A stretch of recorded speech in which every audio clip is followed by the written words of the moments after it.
में। बहुत बहुत धन्यवाद। नमस्कार। इतना मान सम्मान, इतना प्रेम सब क्यों मिल रहा है? इसलिए मिल रहा है कि आपके बेटे ने आपके समाज का नाम रोशन किया है। इस समाज की लड़ाई सड़क से सदन तक लड़ रहे हैं, संघर्ष कर रहे हैं और एक नई राजनीति की, एक नई नीति की निर्माण में अपनी भागीदारी निभा रहे हैं। बहुत धन्यवाद। बोले संत ओमदास जी महाराज की। आज उनकी 7वीं बरसी पर आप सबने मुझे आमंत्रित किया, मैं इसका बहुत बहुत आभारी हूँ। आप सबका धन्यवाद ज्ञापित करता हूँ। ऐसे महान संत के चरणों में मुझे आने का सौभाग्य मिला। आज वो हमारे बीच में नहीं है, लेकिन उनकी नीतियां, उनकी शिक्षाएं न केवल हमारा समाज बल्कि सभी मनुष्य जाति उनसे लाभान्वित हो रही है। ऐसे महान संत को केवल मेड़ता तक, नागौर तक नहीं, केवल राजस्थान तक नहीं, पूरे हिंदुस्तान में पहचान मिलनी चाहिए और उस पहचान दिलाने का काम ये समाज करेगा। विराजमान हरिदास जी महाराज साहब, सोमदास जी महाराज साहब, मैं आपके चरणों में कोटि कोटि नमन करता हूं। हमारे समाज के अध्यक्ष श्री भंवरलाल जी रूण साहब, बगदाराम जी बारूपाल साहब, हमारे यहाँ के लोकप्रिय विधायक श्री लक्ष्मण राम जी कलरू साहब, आपका बहुत अभिनंदन स्वागत। पांचाराम जी इंदावड़ साहब, आपका बहुत अभिनंदन स्वागत। बीएल भाटी साहब, आपका बहुत अभिनंदन स्वागत। मेरे साथी, नौजवान साथी मंगनाराम जी केडली साहब, आपका बहुत अभिनंदन स्वागत। हमारे महेंद्र जी करेला साहब और उनके पूरे परिवार का बहुत बहुत धन्यवाद कि आज आपने यहाँ प्रसादी का आयोजन किया है और सब लोग उस प्रसादी का आनंद लेंगे।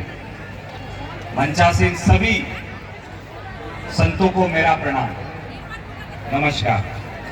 माताएं बहनें सामने बैठी हैं, नौजवान साथी सामने बैठे हैं और समाज के बुजुर्ग सामने बैठे हैं। मैं आप सबका तहे दिल से आभार व्यक्त करता हूं। देखिए, इतना बड़ा मंच है और इतना बड़ा समाज इकट्ठा हुआ है। राजनीति की बात तो नहीं, लेकिन समाज की दशा और दिशा की थोड़ी बात होनी चाहिए।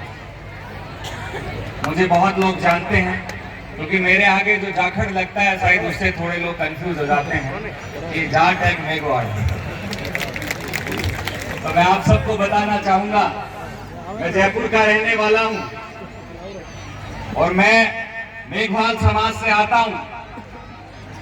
राजस्थान की सबसे बड़ी यूनिवर्सिटी का मैं अध्यक्ष रहा हूं, राजस्थान यूनिवर्सिटी, और राजस्थान कॉलेज का अध्यक्ष हूं।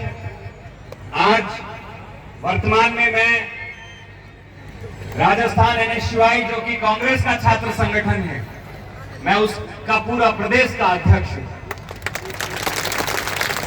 मैं आप सबको बताना चाहूंगा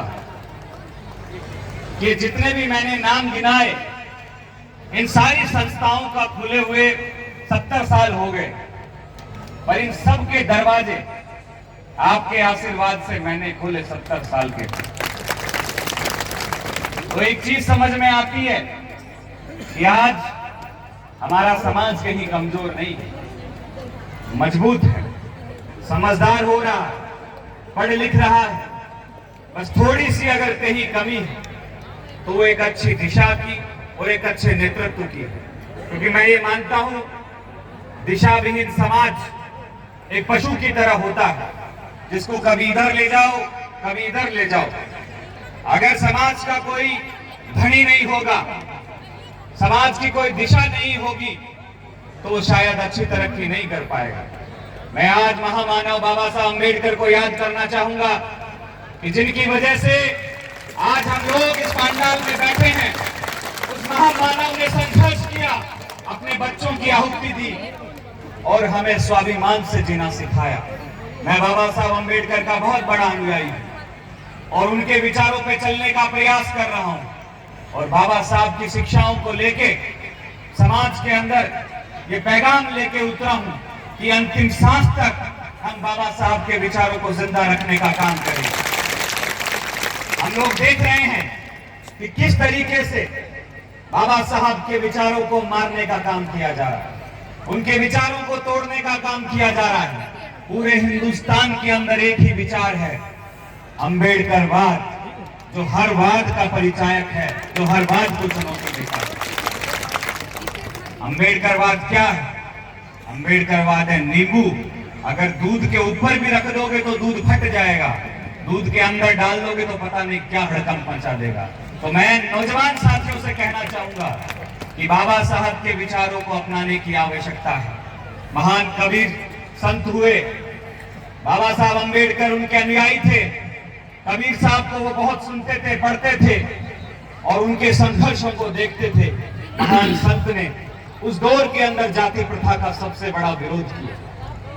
आज हम जाते हैं, मैं पूरा प्रदेश घूमता हूं और प्रदेश नहीं पूरा देश घूमता हूं, तो मैं महसूस करता हूं कि जाति जैसा कलंक आज भी विद्यमान है। भेदभाव के स्वरूप बदलते जा रहे हैं, भेदभाव की दृष्टि बदलती जा रही है।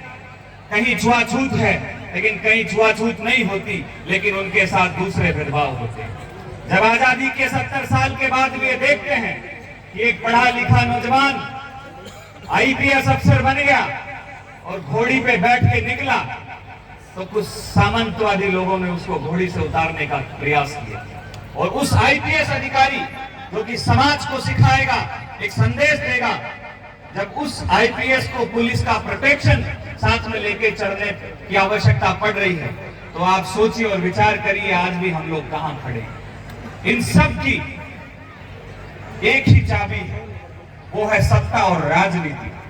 अगर राजनीति के अंदर आपके लोग ईमानदार होंगे, आपके लिए काम करने वाले होंगे, आपके लिए बोलने वाले होंगे, तो मुझे लगता है कि ये भेदभाव भी मिटते हुए दिखेंगे और आपके हक और अधिकार भी आपको मिलते हुए देखेंगे।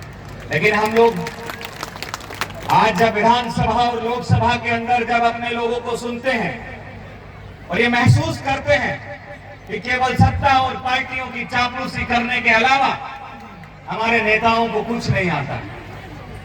ये सच्चाई मैं इसलिए कह रहा हूं, मुझे पता है कि एक समाज से राजनीति नहीं की जा सकती, एक समाज के वोटों से कोई विधायक एमपी नहीं बन सकता, लेकिन अपने लोगों की बात करना कोई गुनाह नहीं है। ये वो समाज है जिसने सदियों तक पीड़ा सही है, जिल्लत सही है, दुख देखे हैं, तकलीफ देखे। ये जितनी सड़कें देख रहे हो, ये जितनी रोड देख रहे हो, हमारे लोगों ने बनाई है। ये जितनी बिल्डिंगें देख रहे हो, ये हमारे लोगों के खून पसीने की कमाई से बनी हुई है। मैं आप लोगों से कहना चाहूंगा कि राजनीति से दूर मत भागिए, क्योंकि बाबा साहब अंबेडकर ने इस देश का संविधान लिखा, तो उनको चुनाव लड़ने की आवश्यकता क्यों पड़ी? उनको सदन में जाने की आवश्यकता क्यों पड़ी?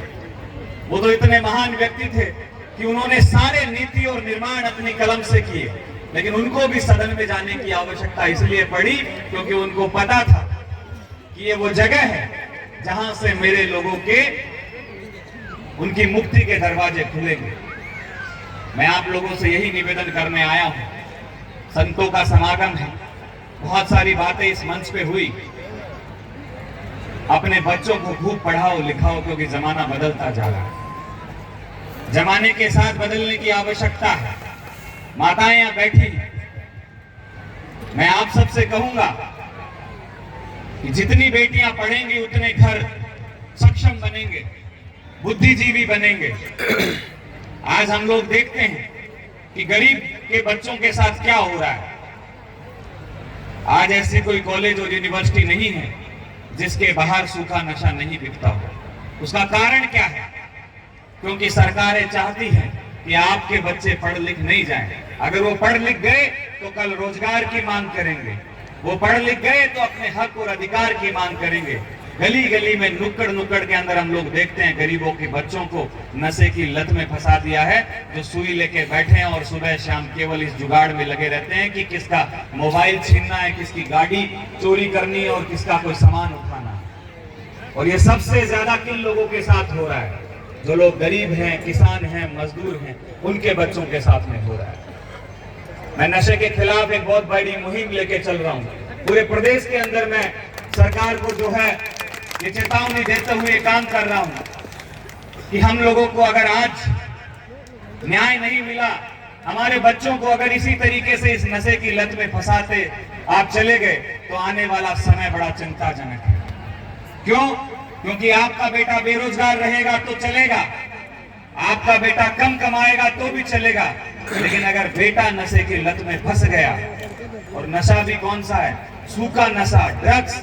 वो ड्रग्स ऐसी है कि 4 साल के अंदर आपके बेटे को पागल कर देगी और 4 साल के बाद आपके बेटे का अस्तित्व मिटा देगी। मैं अभी एक छात्र आंदोलन के दौरान जेल में गया।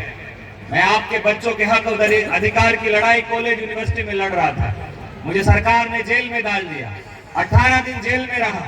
उस जेल में रहने के दौरान मैंने सबसे ज्यादा महसूस किया कि कौन लोग हैं इस जेल के अंदर और कौन बच्चे हैं। सबसे ज्यादा देखा तो SC ST OBC के बच्चे उस जेल में बंद थे, और उनकी उम्र 22 साल, 23 साल, 25 साल, और उनका गुनाह कहीं चोरी कर ली, कहीं मारपीट कर दी, कहीं लूटपाट कर दी, किसी की चैन तोड़ ली, कहीं डाका डाल दिया।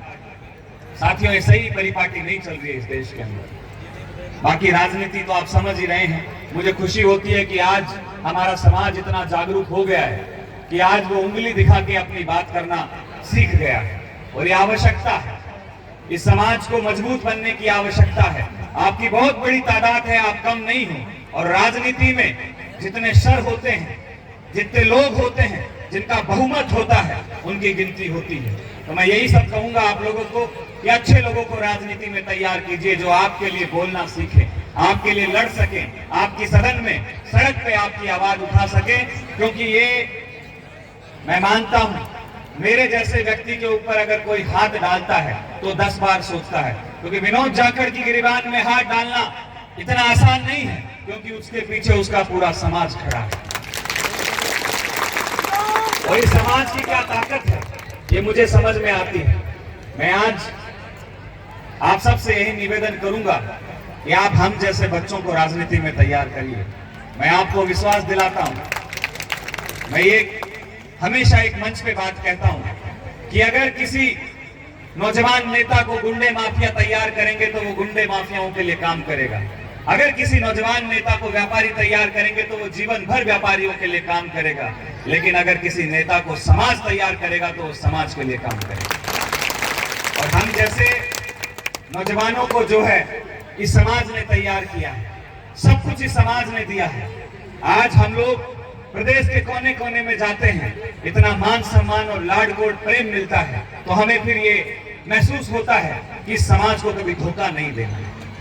साथियों, हमारे बुजुर्गों ने बहुत संघर्ष करके हमें यहाँ तक पहुँचा दिया है। कॉलेज यूनिवर्सिटी की सीढ़ियां दिखा दी, जिन्होंने बेचारों ने चने खाके, भूंगड़े खाके, कारीगरी करके, मेहनत करके अपना जीवन यापन किया, अपने बच्चों के लिए ये सब तैयारियां कर दी कि तुम कॉलेज यूनिवर्सिटी जाओ, हम नहीं पहुंच पाए। तो अब मैं कहूंगा कि इस मेघवाल समाज का बच्चा बच्चा इंग्लिश में बात करना चाहिए।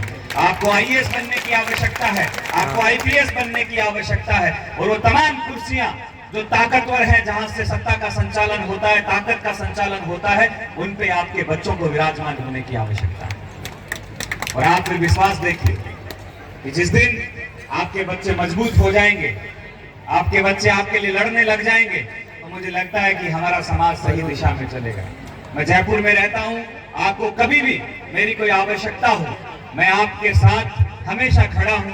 आप सब मुझे देखते होंगे सोशल मीडिया के माध्यम से, मैं हमेशा समाज की किसी भी लड़ाई में अग्रिम पंक्ति में खड़ा मिलता हूं, और बाकी समाज को जागरूक करने का मैं हर तरीके से प्रयास करता हूं। राजनीतिक बातें दूसरी होती है, लेकिन सामाजिक चेतना की बातें हमारे लिए सर्वप्रिय होती है। तो जयपुर में कभी भी आपको कहीं पे भी मेरी आवश्यकता लगे, आप मुझे याद करिएगा। मैं आप लोगों के साथ हूं। आपने मुझे बुलाया, मान सम्मान दिया, मैं पूरी कमेटी का, यहाँ के आयोजकों का, एक एक व्यक्ति का, जिन्होंने आज इस महासंगम के अंदर इतना शानदार कार्यक्रम किया है। और मैं फिर सबसे कहूंगा, जितने भी यहाँ लोग आए हैं, अपने जीवन में 3 लोगों को जरूर पढ़ना, संत कबीर साहब को, महात्मा ज्योतिबाराव फूले साहब को और बाबा साहब अम्बेडकर साहब को, हमारा जीवन सफल हो जाएगा। बहुत बहुत धन्यवाद। जय भीम, जय भारत। बहुत बहुत धन्यवाद युवा दिनों की धड़कन भाई विनोद जी जाखड़। और ओमाराम जी की बात मैं आपको विश्वास दिलाता हूँ कि अब मैं इनकी शिक्षाओं का